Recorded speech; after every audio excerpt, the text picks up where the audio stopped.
दोस्तों नमस्कार।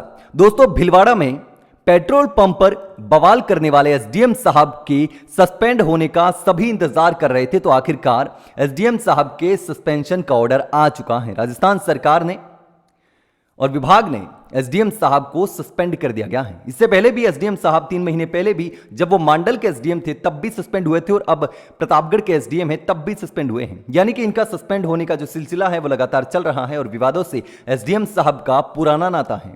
लगातार उनकी जो परिवार है उससे भी विवाद चल रहा है। उनकी जो पूर्व पत्नी और बच्चे हैं वो दर दर की ठोकरें खा रहे हैं, और उनके साथ में जो फिलहाल पत्नी है वो उनकी दूसरी पत्नी है शायद, क्योंकि वो लगातार ये बता रहे थे उनकी पत्नी के नाम से जो एप्लीकेशन एफआईआर लिखी गई थी उसमें भी नई वाली पत्नी का नाम है। तो ऐसे में उन्होंने ही गंभीर आरोप लगा दिए थे कि पेट्रोल पंप पर जो कर्मचारी थे उन्होंने अभद्र भाषा का इस्तेमाल किया। लेकिन जिस तरीके के सीसीटीवी फुटेज सोशल मीडिया पर वायरल हो रहे हैं, उन सीसीटीवी फुटेज को देख करके कहीं पर भी ऐसा प्रतीत नहीं होता कि पेट्रोल पंप के कर्मचारियों ने कहीं भी अभद्रता की हो या गलत व्यवहार किया हो, बल्कि पेट्रोल पंप का कर्मचारी गाड़ी की कैप खुलने का इंतजार कर रहा था कि कैप खुलेगी तो मैं इसमें सीएनजी डाल दूं, लेकिन काफी देर तक कैप नहीं खुलती है, तो वो नोजल बदल करके दूसरी गाड़ी में सीएनजी डालने के लिए चला जाता है। और उसके बाद एसडीएम साहब उतर कर आते हैं और सीधा झगड़ा कर देते हैं पेट्रोल पंप के कर्मचारियों से, वहां पर जो मौजूद हैं सीएनजी को जो रिफिल कर रहे थे उनसे, और थप्पड़ जड़ देते हैं एक कर्मचारी को। वो तो कुछ नहीं बोलता है, दूसरा कर्मचारी आता है और एसडीएम साहब को भी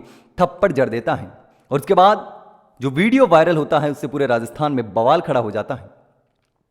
और आखिरकार एसडीएम साहब की शिकायत पर 3 कर्मचारियों को थाने में बंद कर दिया जाता है। और उसके बाद अब जाकर के खबर आई कि एसडीएम साहब को सस्पेंड कर दिया गया है।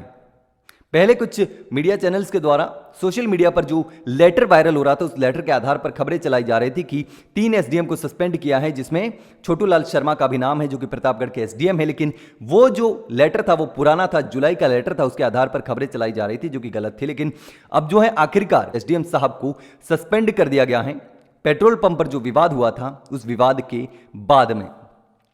लेकिन लगातार एसडीएम साहब पर सवाल खड़े हो रहे हैं, और सवाल यह भी खड़े हो रहे हैं कि वो एप्लीकेशन किसने लिखी थी, ये अर्जी किसने लिखी थी, एफआईआर किसने लिखी थी, क्या एसडीएम साहब ने लिखी थी या एसडीएम साहब की वाइफ ने लिखी थी। तो शायद एसडीएम साहब की वाइफ इतनी नहीं पढ़ी होगी, तो उसमें बहुत सारी गलतियां हैं और गलतियों को देखना भी बहुत जरूरी है।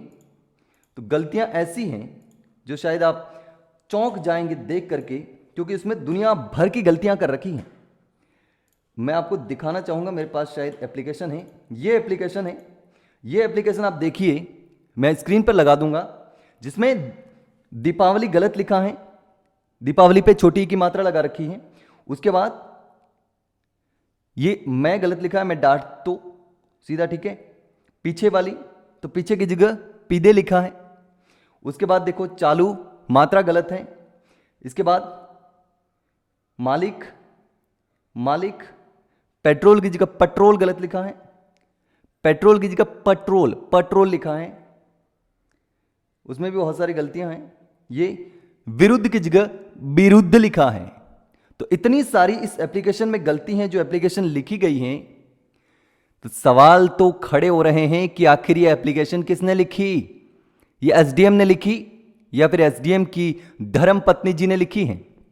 धर्मपत्नी जी ने लिखी है तो कोई दिक्कत नहीं है, लेकिन चूंकि वहां पर एसडीएम साहब मौजूद थे तो शायद मान तो यही सकते हैं कि एसडीएम साहब ने लिखी होगी, क्योंकि धर्मपत्नी जी उनके साथ में थी तो एसडीएम साहब ही लिख सकते हैं एप्लीकेशन, तो क्योंकि उनकी राइटिंग अच्छी होगी, उनका एक्सपीरियंस अच्छा है लिखने का, क्योंकि उनके पुराने विवादों से नाते रहे हैं और पहले भी केस चल रहा है पूर्व पत्नी से भी, जो पहले उनकी पत्नी रही हैं।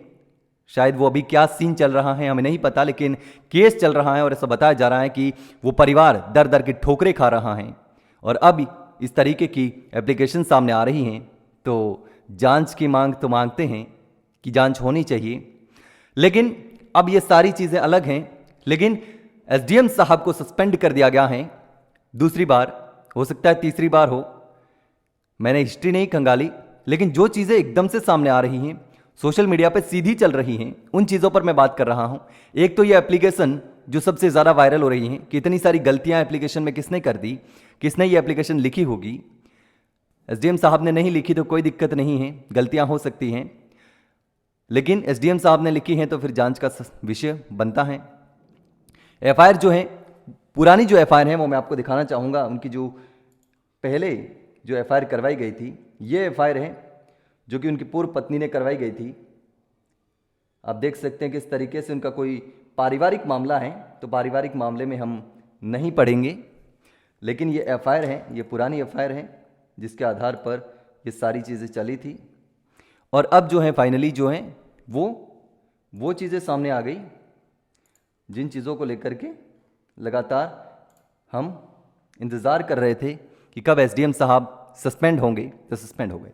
लेकिन दोस्तों अब पूरे इस मामले को लेकर के जितना ये साइकिल चला है 2 दिन के अंदर, पूरा चक्र चला है, पहले विवाद हुआ, फिर पेट्रोल पंप के कर्मचारियों पर कार्रवाई हुई, फिर एसडीएम साहब पर कार्रवाई हुई, फिर ये एप्लीकेशंस वायरल हुई, लेटर वायरल हुए, पुराने वीडियोस वायरल हुए, पुराने केसेस वायरल हुए, बहुत सारे, सारा का सारा जो कच्चा चिट्ठा था वो पूरा खुल करके सामने आ गया। लेकिन दोस्तों अब इस पूरे मामले पर आप क्या सोचते हैं, कमेंट सेक्शन में कमेंट करके ज़रूर बताना।